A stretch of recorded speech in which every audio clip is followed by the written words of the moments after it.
रुद्राष्टकम्। नमामीशमीशाननिर्वाणरूपं विभुं व्यापकं ब्रह्मवेदस्वरूपम् अजं निर्गुणं निर्विकल्पं निरीहं चिदाकारमाकाशवासं भजेऽहम्।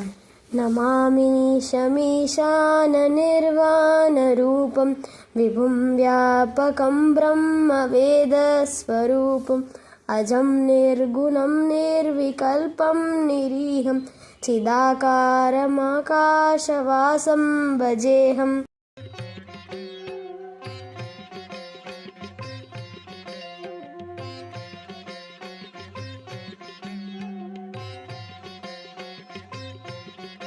निराकारमोङ्कारमूलं तुरीयं गिराज्ञानगोतीतमीशं गिरीशं करालं महाकालकालं कृपालं गुणागारसंसारसारं नतोऽहम्। निराकारमोङ्कारमूलं तरीयं गिराज्ञानगोतीतमीशं गिरीशं करालं महाकालकालं कृपालं गुणागारसंसारसारं नतोऽहम्।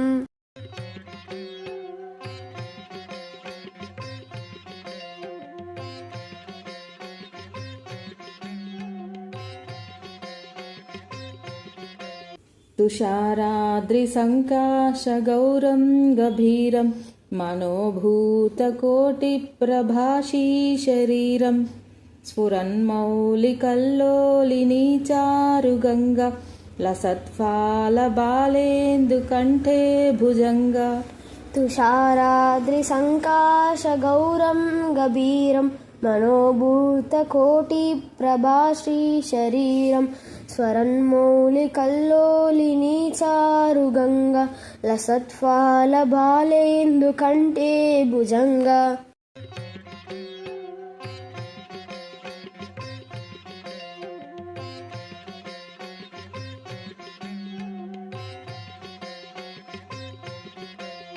चलत्कुण्डलं शुभ्रनेत्रं विशालं प्रसन्नाननं नीलकण्ठं दयालुं मृगाधीशचर्माम्बरं मुण्डमालं प्रियं शङ्करं सर्वनाथं भजामि। चलत्कुण्डलं शुभ्रनेत्रं विशालं प्रसन्नाननं नीलकण्ठं दयालुं मृगाधीशचर्माम्बरं मुण्डमालं प्रियं शङ्करं सर्वनाथं भजामि।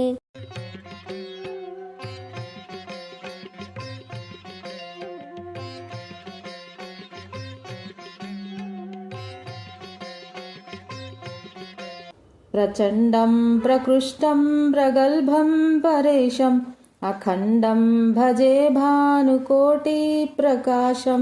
त्रयीशूलनिर्मूलनं शूलपाणिं भजेऽहं भवानीपतिं भावगम्यम्। प्रचण्डं प्रकृष्टं प्रगल्भं परेशम् अखण्डं भजे भानुकोटिप्रकाशं त्रयीशूलनिर्मूलनं शूलपाणिं भजेऽहं भवानीपतिं भावगम्यम्।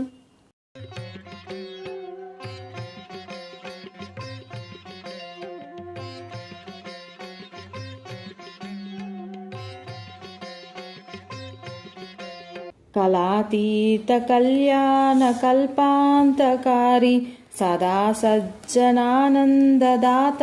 पुरारी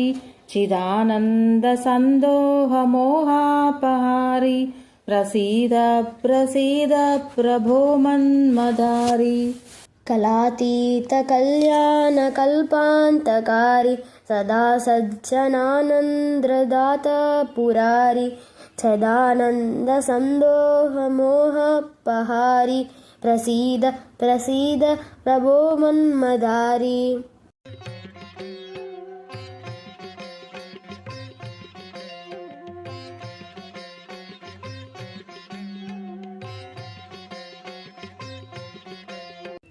न यावद् उमानाथपादारविन्दं भजन्तीह लोके परे वानराणां न तावत् सुखं वापि सन्तापनाशं प्रसीद प्रभो सर्वभूताधिवास न यावद् उमानाथपादारविन्दं भजन्तीह लोके परे वानराणां न तावत् सुखं वापि सन्तापनाशं प्रसीद प्रभो सर्वभूताधिवास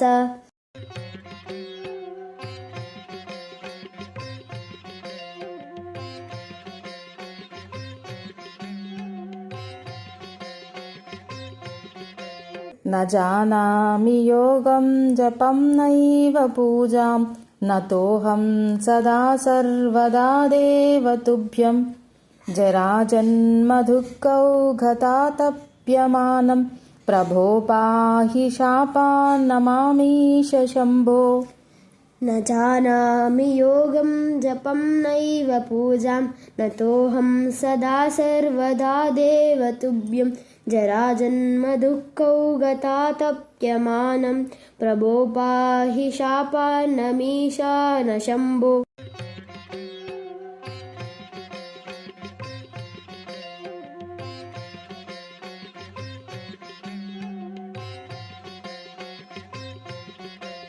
रुद्राष्टकमिदं प्रोक्तं विप्रेण हरतुष्टये ये पठन्ति नरा भग्या तेषां शम्भुः प्रसीदति रुद्राष्टकं नमामीशमीशाननिर्वाणरूपं विभुं व्यापकं ब्रह्मवेदस्वरूपम् अजं निर्गुणं निर्विकल्पं निरीहं चिदाकारमाकाशवासं भजेऽहम् नमामि शमीशाननिर्वाणरूपं विभुं व्यापकं ब्रह्मवेदस्वरूपम् अजं निर्गुणं निर्विकल्पं निरीहं चिदाकारमाकाशवासं भजेऽहम्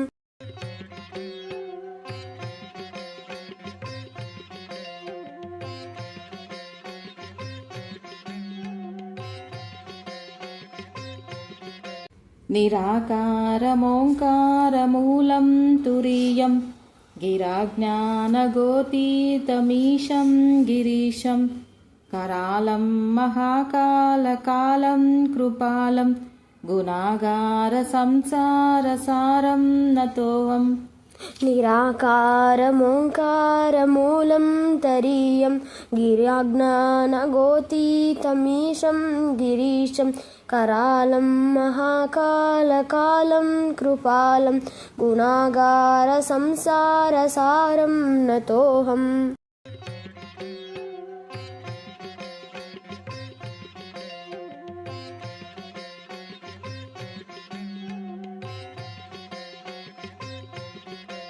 तुषाराद्रिसङ्काशगौरं गभीरं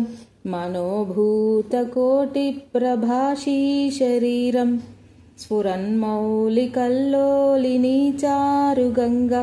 लसत्फालबालेन्दुकण्ठे भुजङ्गा तुषाराद्रिसङ्काशगौरं गभीरं मनोभूतकोटिप्रभाश्रीशरीरं स्वरन्मौलिकल्लोलिनी चारुगङ्गा लसत्फालबालेन्दुकण्ठे भुजङ्गा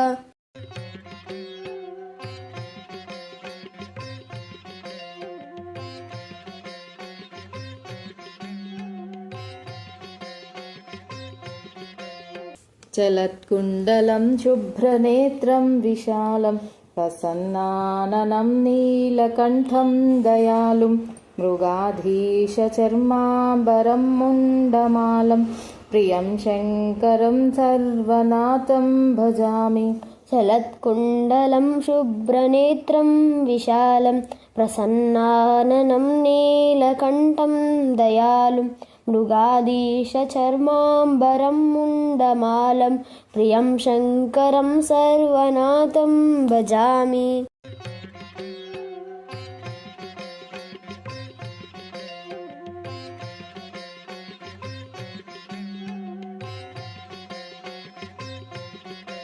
प्रचण्डं प्रकृष्टं प्रगल्भं परेशम् अखण्डं भजे भानुकोटिप्रकाशं त्रयीशूलनिर्मूलनं शूलपाणिं भजेऽहं भवानीपतिं भावगम्यम् प्रचण्डं प्रकृष्टं प्रगल्भं परेशम् अखण्डं भजे भानुकोटिप्रकाशं त्रयाशूलनिर्मूलनं शूलपाणिं भजेऽहं भवानीपतिं भावगम्यम्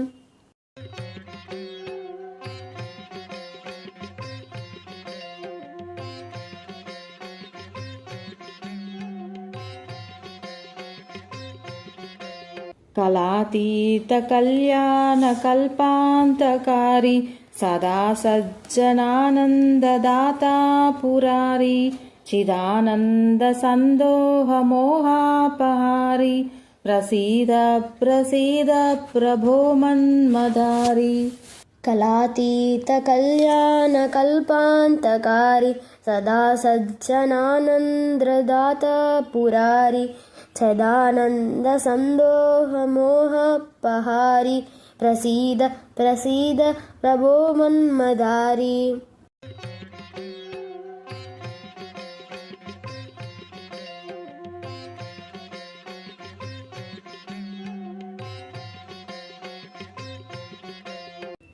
न यावद् उमानाथपादारविन्दं भजन्तीह लोके परे वा नराणां न तावत् सुखं वापि सन्तापनाशं प्रसीद प्रभो सर्वभूताधिवास न यावद् उमानाथपादारविन्दं भजन्तीह लोके परे वा नराणां न तावत् सुखं वापि सन्तापनाशं प्रसीद प्रभो सर्वभूताधिवास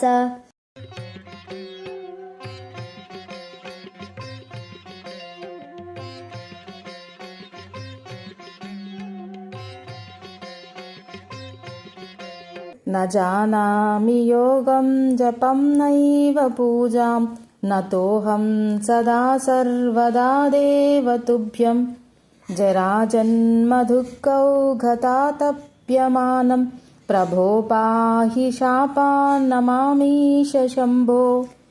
न जानामि योगं जपं नैव पूजां नतोऽहं सदा सर्वदा देव तुभ्यं जराजन्मदुःखौघतातप्यमानं प्रभो पाहि शापान्नमीशान शम्भो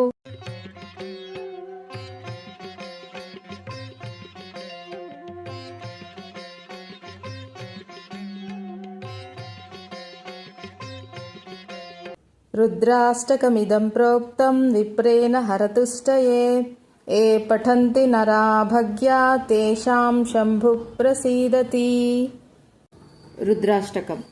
नमामीशमीशाननिर्वाणरूपं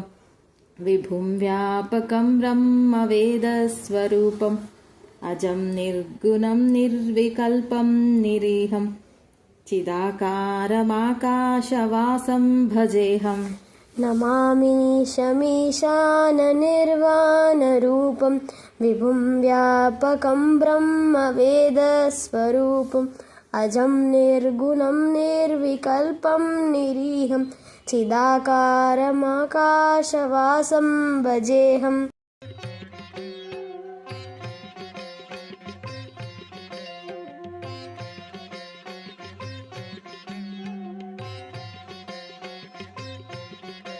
निराकारमोङ्कारमूलं तुरीयं गिराज्ञानगोतीतमीशं गिरीशं करालं महाकालकालं कृपालं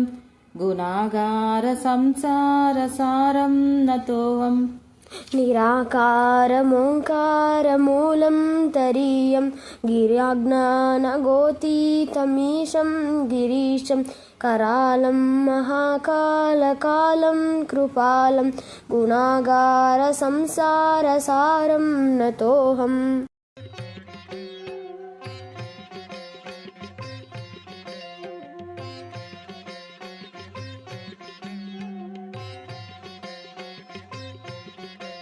तुषाराद्रिसङ्काशगौरं गभीरं मनोभूतकोटिप्रभाषीशरीरं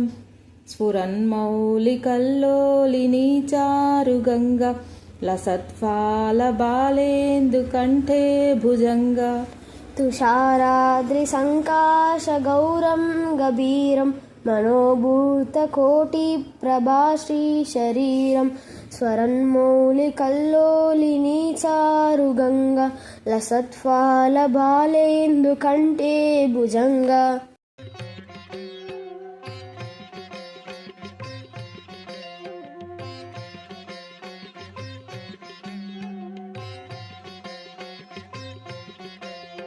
चलत्कुण्डलं शुभ्रनेत्रं विशालं प्रसन्नाननं नीलकण्ठं दयालुं मृगाधीशचर्माम्बरं मुण्डमालं प्रियं शङ्करं सर्वनाथं भजामि चलत्कुण्डलं शुभ्रनेत्रं विशालं प्रसन्नाननं नीलकण्ठं दयालुं मृगाधीशचर्माम्बरं मुण्डमालं प्रियं शङ्करं सर्वनाथं भजामि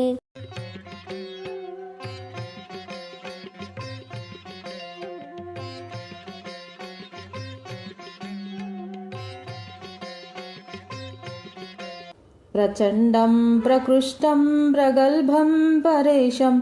अखण्डं भजे भानुकोटिप्रकाशं त्रयीशूलनिर्मूलनं शूलपाणिं भजेऽहं भवानीपतिं भावगम्यम् प्रचण्डं प्रकृष्टं प्रगल्भं परेशम् अखण्डं भजे भानुकोटिप्रकाशं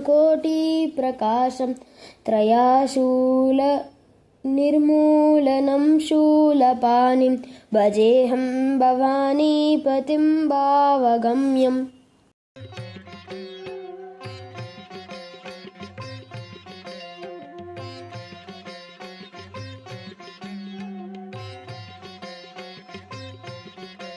कलातीतकल्याणकल्पान्तकारी सदा सज्जनानन्ददाता पुरारी चिदानन्दसन्दोहमोहापहारी प्रसीद प्रसीद प्रभो मन्मदारी कलातीतकल्याणकल्पान्तकारी सदा सज्जनानन्ददाता पुरारी सदानन्दसन्दोहमोहपहारी प्रसीद प्रसीद प्रभो मन्मदारी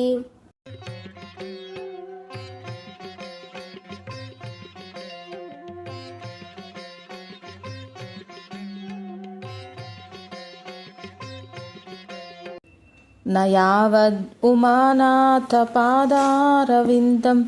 भजन्तीह लोके परे वानराणां न तावत् सुखं वापि सन्तापनाशं प्रसीद प्रभो सर्वभूताधिवास न यावद् उमानाथपादारविन्दं भजन्तीह लोके परे वानराणां न तावत् सुखं वापि सन्तापनाशं प्रसीद प्रभो सर्वभूताधिवास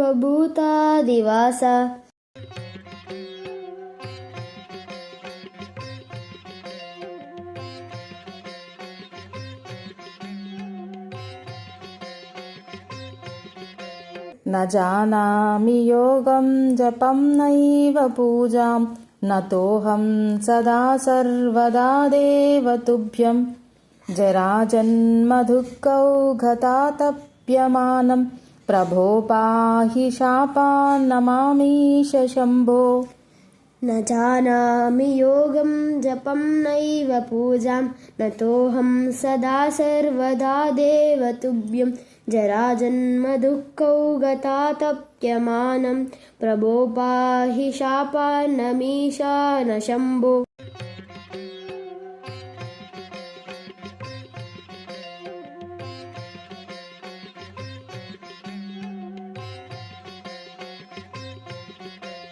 रुद्राष्टकमिदं प्रोक्तं विप्रेण हरतुष्टये ये पठन्ति नरा भग्या तेषां शम्भुः प्रसीदति। रुद्राष्टकम्। नमामीशमीशाननिर्वाणरूपं विभुं व्यापकं ब्रह्मवेदस्वरूपम् अजं निर्गुणं निर्विकल्पं निरीहं चिदाकारमाकाशवासं भजेऽहम्। नमामि शमीशाननिर्वाणरूपं विभुं व्यापकं ब्रह्मवेदस्वरूपम् अजं निर्गुणं निर्विकल्पं निरीहं चिदाकारमाकाशवासं भजेऽहम्।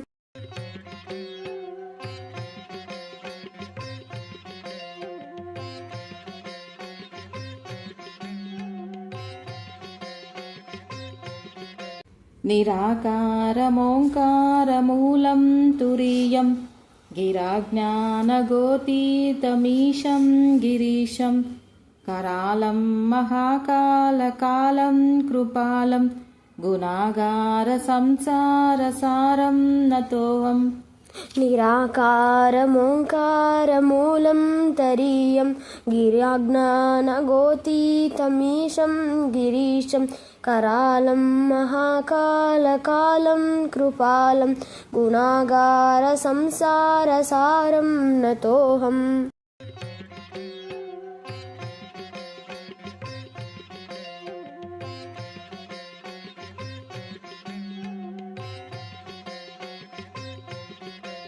तुषाराद्रिसङ्काशगौरं गभीरं मनोभूतकोटिप्रभाषीशरीरं स्फुरन्मौलिकल्लोलिनी चारुगङ्गा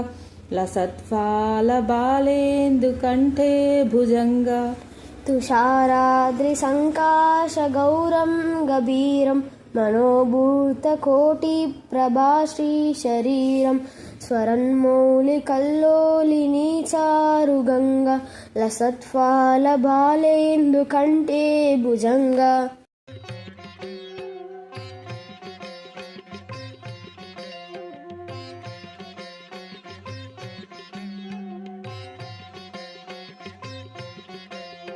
चलत्कुण्डलं शुभ्रनेत्रं विशालं प्रसन्नाननं नीलकण्ठं दयालुं मृगाधीशचर्माम्बरं मुण्डमालं प्रियं शङ्करं सर्वनाथं भजामि। चलत्कुण्डलं शुभ्रनेत्रं विशालं प्रसन्नाननं नीलकण्ठं दयालुं मृगाधीशचर्माम्बरं मुण्डमालं प्रियं शङ्करं सर्वनाथं भजामि।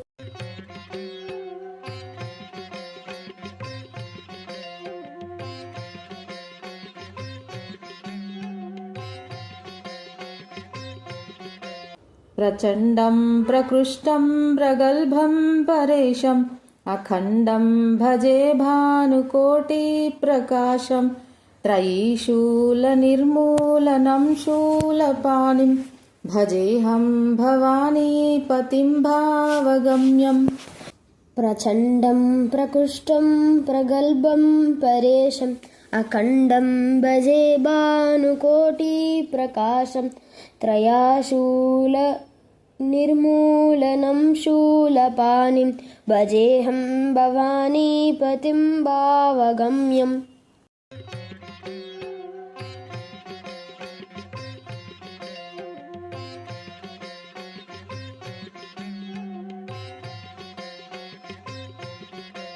कलातीतकल्याणकल्पान्तकारी सदा सज्जनानन्ददाता पुरारी चिदानन्दसन्दोहमोहापहारी प्रसीद प्रसीद प्रभो मन्मदारी।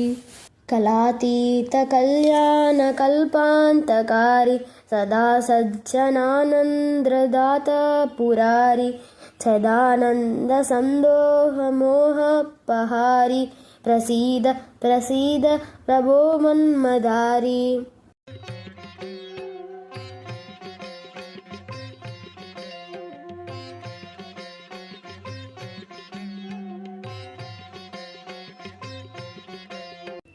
न यावद् उमानाथपादारविन्दं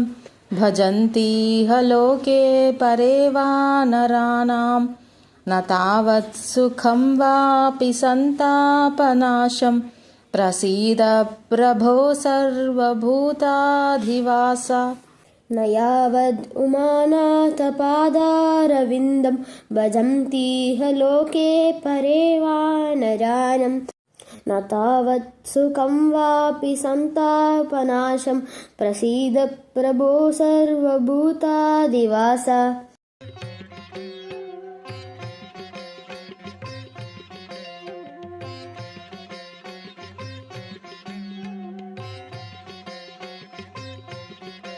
न जानामि योगं जपं नैव पूजां न तोऽहं सदा सर्वदा देव तुभ्यं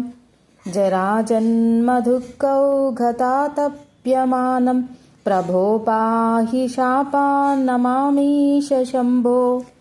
न जानामि योगं जपं नैव पूजां न तोऽहं सदा सर्वदा देव तुभ्यं जराजन्मदुःखौ गतातप्यमानं प्रभो पाहि शापान्नमीशान शम्भो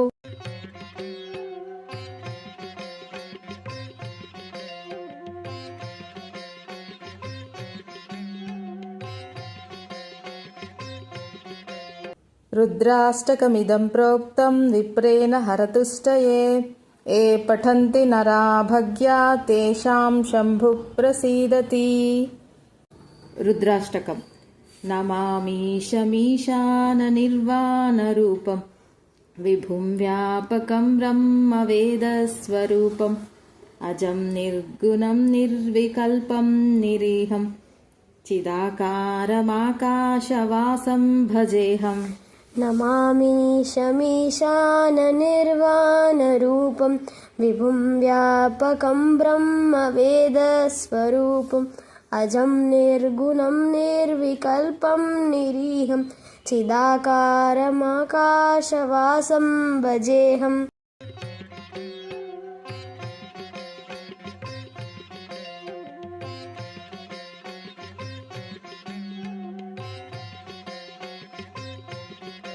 निराकारमोङ्कारमूलं तुरीयं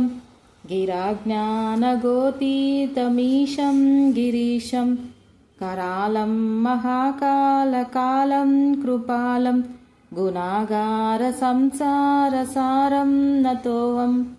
निराकारमोङ्कारमूलं तरीयं गिराज्ञानगोतीतमीशं गिरीशं करालं महाकालकालं कृपालं गुणागारसंसारसारं नतोऽहम्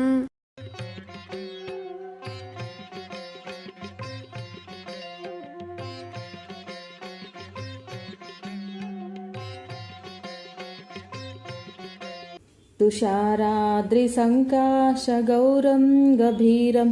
मनोभूतकोटिप्रभाषीशरीरं स्फुरन्मौलिकल्लोलिनी चारुगङ्गा लसत्फालबालेन्दुकण्ठे भुजङ्गा तुषाराद्रिसङ्काशगौरं गभीरं मनोभूतकोटिप्रभाश्रीशरीरं स्वरन्मौलिकल्लोलिनी चारुगङ्गा लसत्फालबालेन्दुकण्ठे भुजङ्गा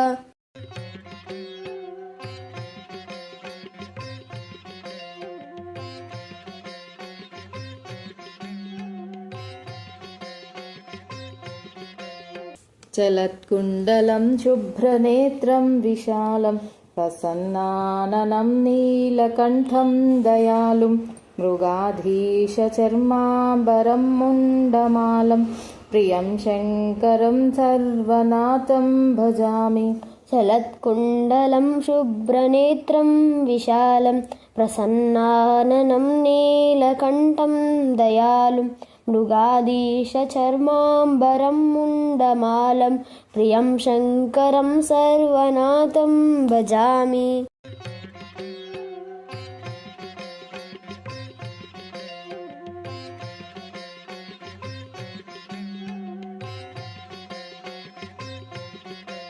प्रचण्डं प्रकृष्टं प्रगल्भं परेशम् अखण्डं भजे भानुकोटिप्रकाशं त्रयीशूलनिर्मूलनं शूलपाणिं भजेऽहं भवानीपतिं भावगम्यम् प्रचण्डं प्रकृष्टं प्रगल्भं परेशम् अखण्डं भजे भानुकोटिप्रकाशं त्रयाशूलनिर्मूलनं शूलपाणिं भजेऽहं भवानीपतिं भावगम्यम्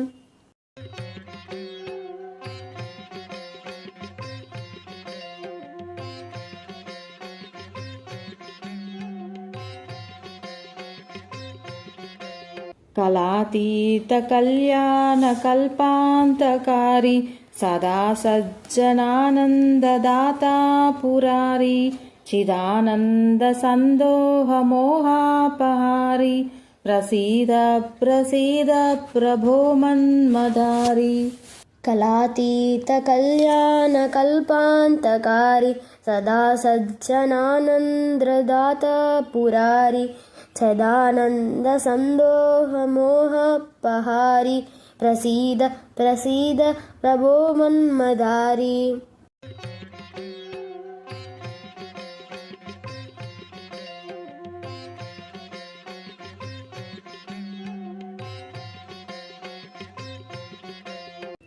न यावद् उमानाथपादारविन्दं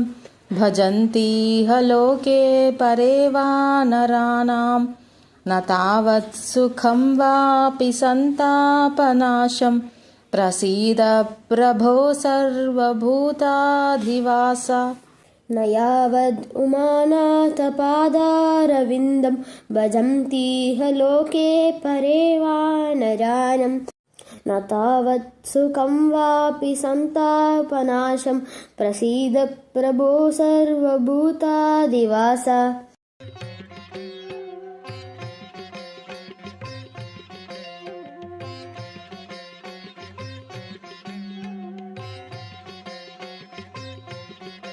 न जानामि योगं जपं नैव पूजां न तोऽहं सदा सर्वदा देव तुभ्यं जराजन्मदुःखौ घतातप्यमानं प्रभो पाहि शापान्नमामीश शम्भो न जानामि योगं जपं नैव पूजां न तोऽहं सदा सर्वदा देव तुभ्यं जराजन्मदुःखौ गतातप्यमानं प्रभो पाहि शापान्नमीशान शम्भो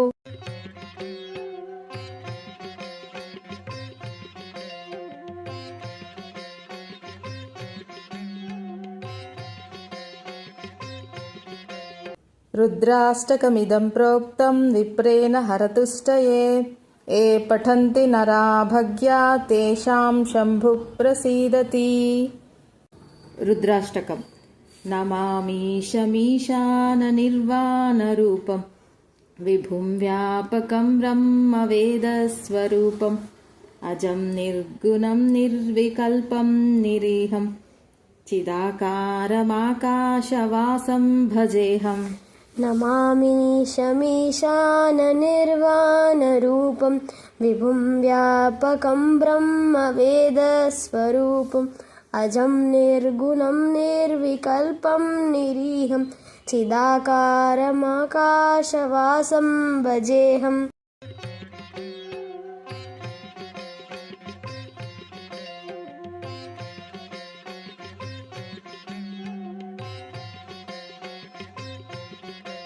निराकारमोङ्कारमूलं तुरीयं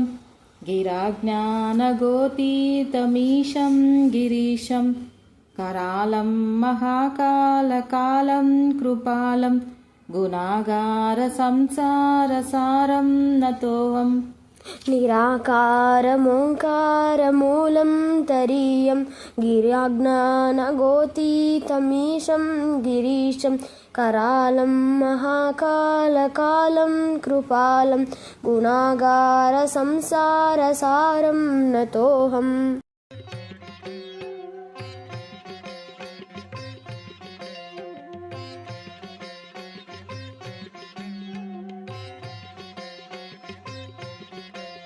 तुषाराद्रिसङ्काशगौरं गभीरं मनोभूतकोटिप्रभाषी शरीरं स्फुरन्मौलिकल्लोलिनी चारुगङ्गा लसत्फालबालेन्दुकण्ठे भुजङ्गा तुषाराद्रिसङ्काशगौरं गभीरं मनोभूतकोटिप्रभाश्रीशरीरं स्वरन्मौलिकल्लोलिनी चारुगङ्गा लसत्फालबालेन्दुकण्ठे भुजङ्गा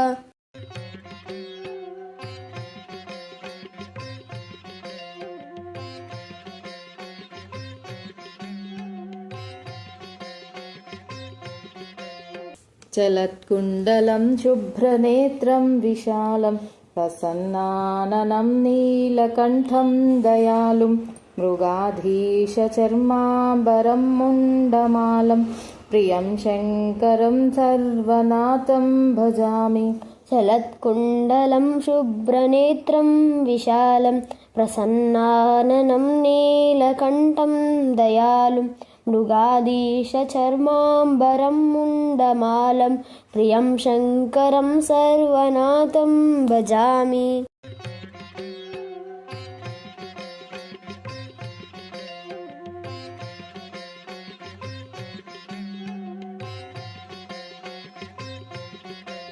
प्रचण्डं प्रकृष्टं प्रगल्भं परेशम् अखण्डं भजे भानुकोटिप्रकाशं त्रयीशूलनिर्मूलनं शूलपाणिं भजेऽहं भवानीपतिं भावगम्यम् प्रचण्डं प्रकृष्टं प्रगल्भं परेशम् अखण्डं भजे भानुकोटिप्रकाशं त्रयाशूलनिर्मूलनं शूलपाणिं भजेऽहं भवानीपतिं भावगम्यम्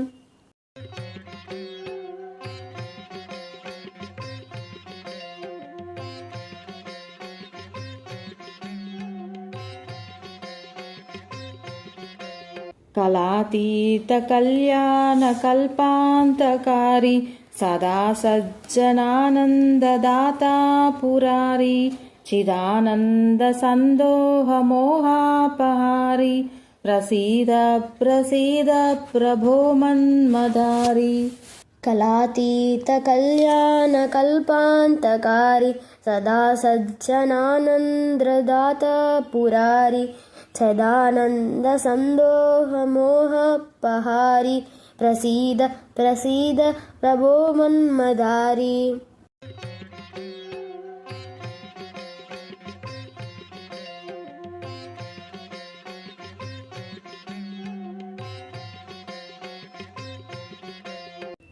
न यावद् उमानाथपादारविन्दं भजन्तीह लोके परे वा नराणां न तावत् सुखं वापि सन्तापनाशं प्रसीद प्रभो सर्वभूताधिवास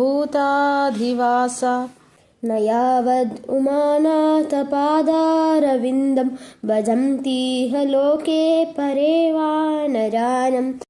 न तावत् सुखं वापि सन्तापनाशं प्रसीद प्रभो सर्वभूताधिवास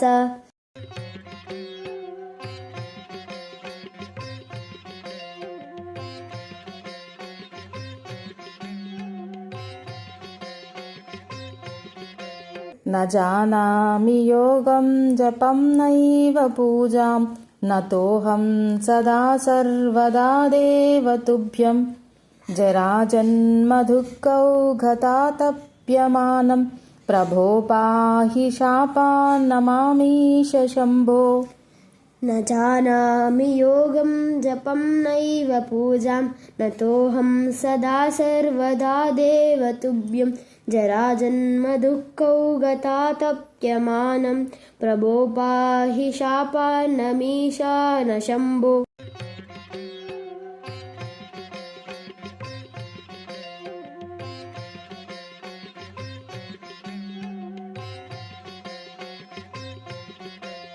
रुद्राष्टकमिदं प्रोक्तं विप्रेण हरतुष्टये ये पठन्ति नरा भग्या तेषां शम्भुः प्रसीदति। रुद्राष्टकम्। नमामीशमीशाननिर्वाणरूपं विभुं व्यापकं ब्रह्मवेदस्वरूपम् अजं निर्गुणं निर्विकल्पं निरीहं चिदाकारमाकाशवासं भजेऽहम्। नमामि शमीशाननिर्वाणरूपं विभुं व्यापकं ब्रह्मवेदस्वरूपम् अजं निर्गुणं निर्विकल्पं निरीहं चिदाकारमाकाशवासं भजेऽहम्।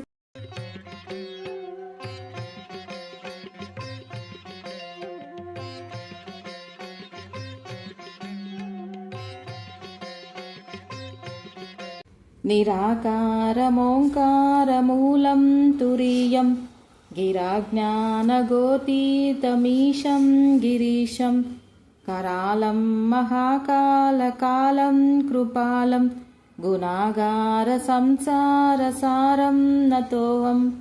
निराकारमोङ्कारमूलं तरीयं गिराज्ञानगोतीतमीशं गिरीशं करालं महाकालकालं कृपालं गुणागारसंसारसारं नतोऽहम्।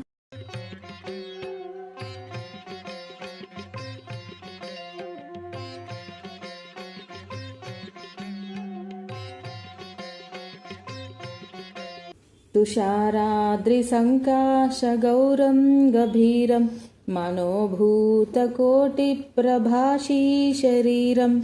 स्फुरन्मौलिकल्लोलिनी चारुगङ्गा लसत्फालबालेन्दुकण्ठे भुजङ्गा। तुषाराद्रिसङ्काशगौरं गभीरं मनोभूतकोटिप्रभाश्रीशरीरं स्वरन्मौलिकल्लोलिनी चारुगङ्गा लसत्फालबालेन्दुकण्ठे भुजङ्गा।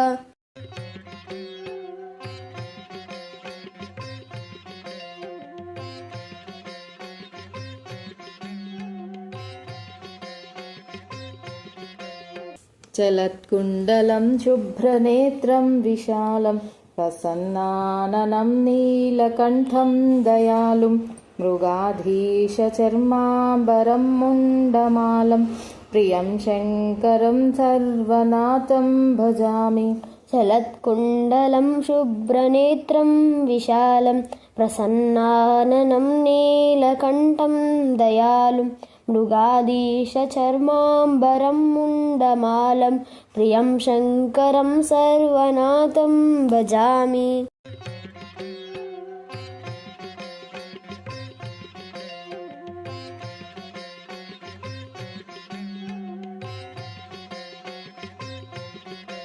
प्रचण्डं प्रकृष्टं प्रगल्भं परेशम् अखण्डं भजे भानुकोटिप्रकाशं त्रयीशूलनिर्मूलनं शूलपाणिं भजेऽहं भवानीपतिं भावगम्यम्। प्रचण्डं प्रकृष्टं प्रगल्भं परेशम् अखण्डं भजे भानुकोटिप्रकाशं त्रयाशूलनिर्मूलनं शूलपाणिं भजेऽहं भवानीपतिं भावगम्यम्।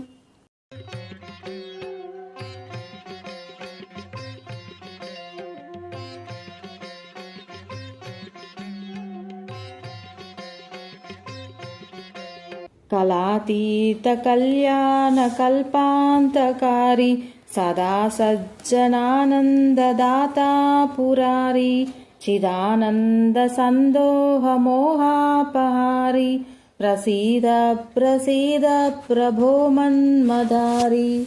कलातीतकल्याणकल्पान्तकारी सदा सज्जनानन्ददाता पुरारी सदानन्दसन्दोहमोहपहारी प्रसीद प्रसीद प्रभो मन्मदारी।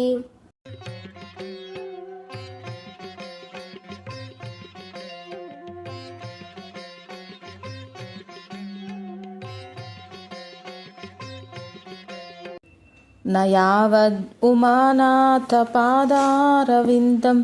भजन्तीह लोके परे वानराणां न तावत् सुखं वापि सन्तापनाशं प्रसीद प्रभो सर्वभूताधिवास न यावद् उमानाथपादारविन्दं भजन्तीह लोके परे वानराणां न तावत् सुखं वापि सन्तापनाशं प्रसीद प्रभो सर्वभूताधिवास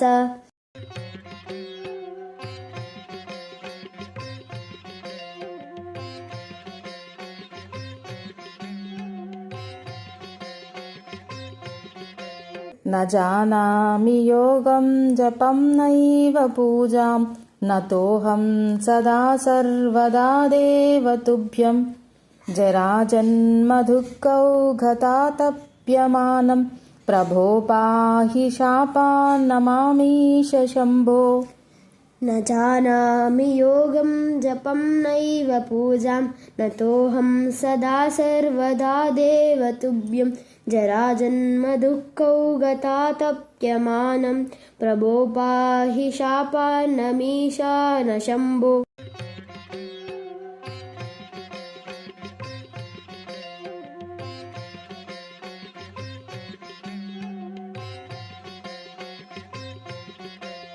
रुद्राष्टकमिदं प्रोक्तं विप्रेण हरतुष्टये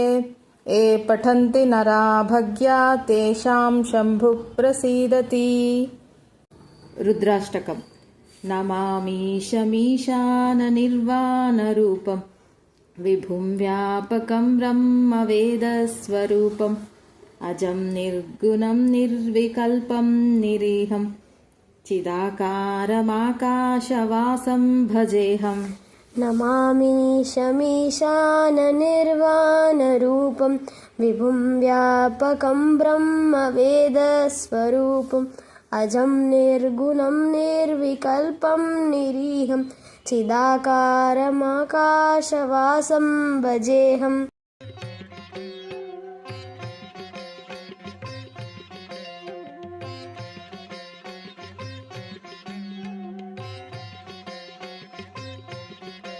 निराकारमोङ्कारमूलं तुरीयं गिराज्ञानगोतीतमीशं गिरीशं करालं महाकालकालं कृपालं गुणागारसंसारसारं नतोऽहम् निराकारमोङ्कारमूलं तरीयं गिराज्ञानगोतीतमीशं गिरीशं करालं महाकालकालं कृपालं गुणागारसंसारसारं नतोऽहम्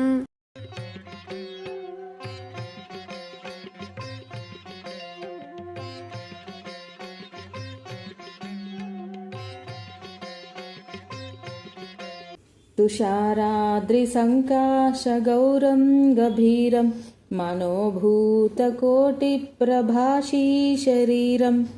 स्फुरन्मौलिकल्लोलिनी चारुगङ्गा लसत्फालबालेन्दुकण्ठे भुजङ्गा तुषाराद्रिसङ्काशगौरं गभीरं मनोभूतकोटिप्रभाश्रीशरीरं स्वरन्मौलिकल्लोलिनी चारुगङ्गा लसत्फालबालेन्दुकण्ठे भुजङ्गा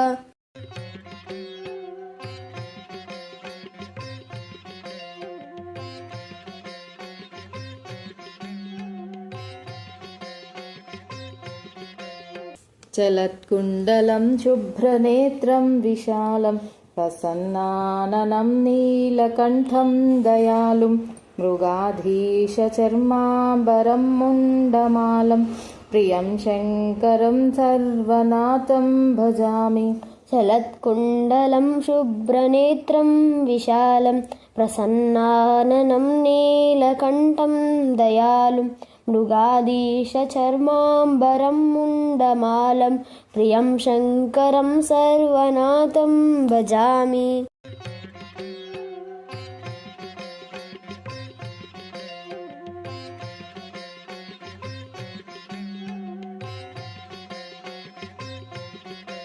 प्रचण्डं प्रकृष्टं प्रगल्भं परेशम्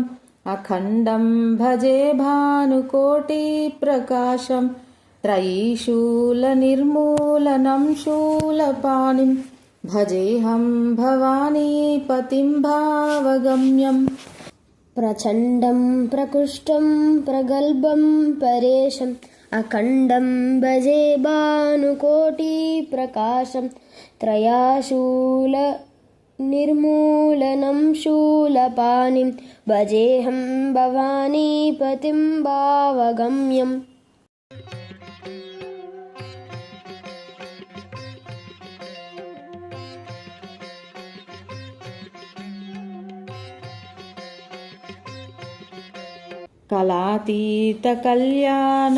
कलातीतकल्याणकल्पान्तकारी सदा सज्जनानन्ददाता पुरारी चिदानन्दसन्दोहमोहापहारी प्रसीद प्रसीद प्रभो मन्मदारी कलातीतकल्याणकल्पान्तकारी सदा सज्जनानन्ददाता पुरारी सदानन्दसन्दोहमोहपहारी प्रसीद प्रसीद प्रभो मन्मदारी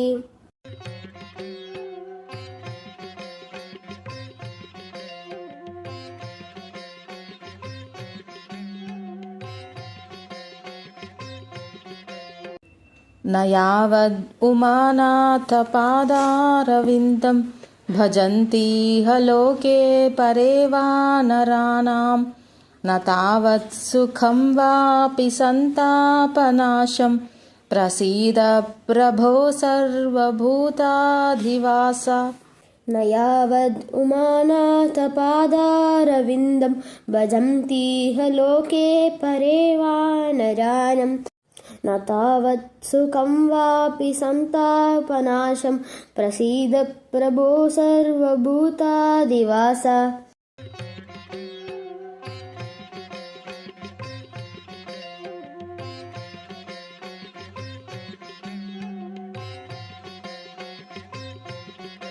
न जानामि योगं जपं नैव पूजां न तोऽहं सदा सर्वदा देव तुभ्यं जराजन्मदुःखौ गतातप्यमानं प्रभो पाहि शापान्नमामीश शम्भो न जानामि योगं जपं नैव पूजां न तोऽहं सदा सर्वदा देव तुभ्यं जराजन्मदुःखौ गतातप्यमानं प्रभो पाहि शापान्नमीशान शम्भो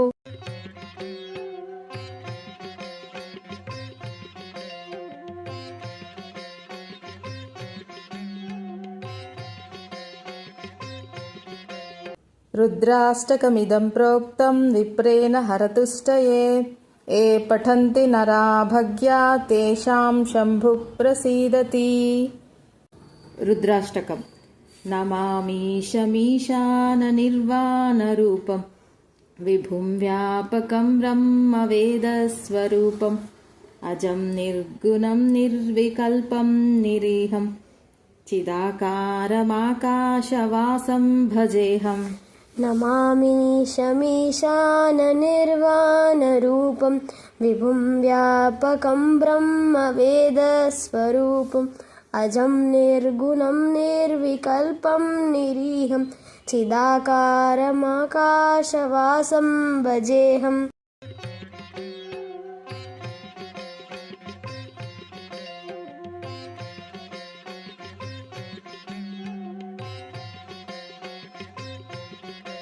निराकारमोङ्कारमूलं तुरीयं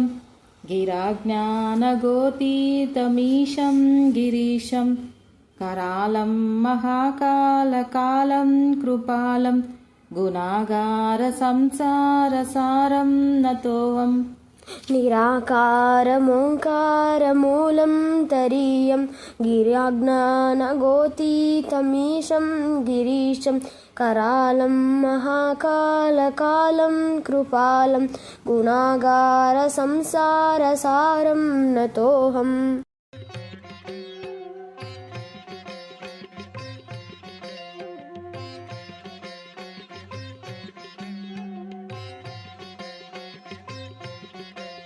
तुषाराद्रिसङ्काशगौरं गभीरं मनोभूतकोटिप्रभाषीशरीरं स्फुरन्मौलिकल्लोलिनी चारुगङ्गा लसत्फालबालेन्दुकण्ठे भुजङ्गा तुषाराद्रिसङ्काशगौरं गभीरं मनोभूतकोटिप्रभाश्रीशरीरं स्वरन्मौलिकल्लोलिनी चारुगङ्गा लसत्फालबालेन्दुकण्ठे भुजङ्गा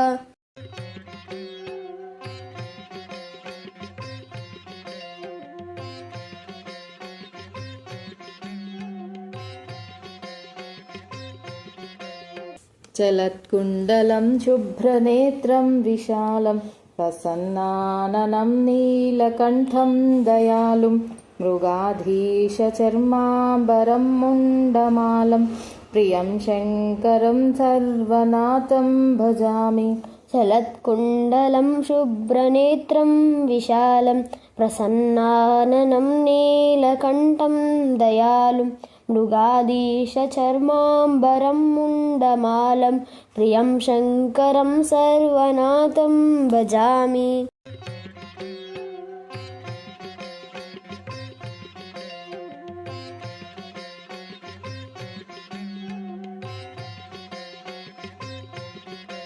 प्रचण्डं प्रकृष्टं प्रगल्भं परेशम्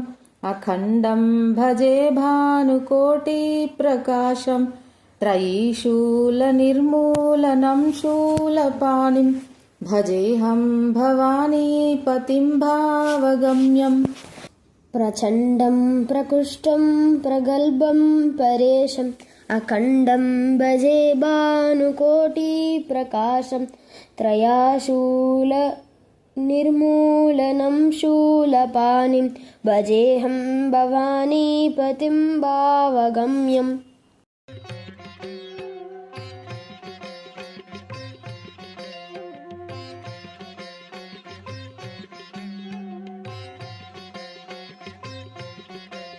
कलातीतकल्याणकल्पान्तकारी सदा सज्जनानन्ददाता पुरारी चिदानन्दसन्दोहमोहापहारी प्रसीद प्रसीद प्रभो मन्मदारी कलातीतकल्याणकल्पान्तकारी सदा सज्जनानन्ददाता पुरारी सदानन्दसन्दोहमोहपहारी प्रसीद प्रसीद प्रभो मन्मदारी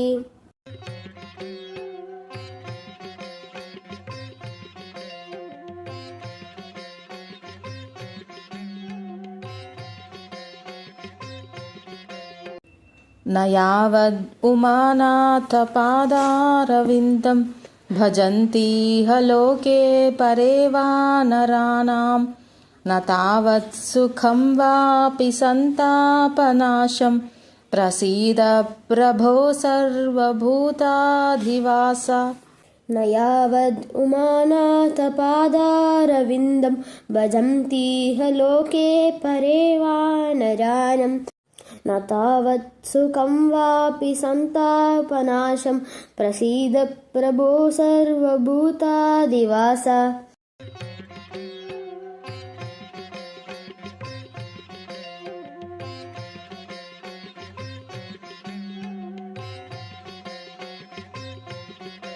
न जानामि योगं जपं नैव पूजां नतोऽहं सदा सर्वदा देव तुभ्यं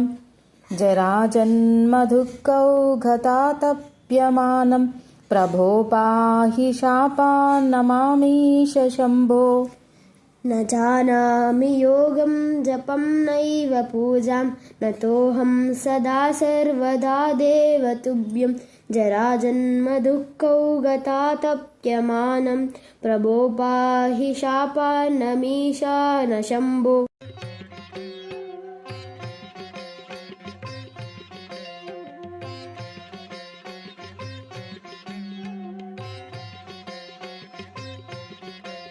रुद्राष्टकमिदं प्रोक्तं विप्रेण हरतुष्टये ये पठन्ति नरा भग्या तेषां शम्भुः प्रसीदति।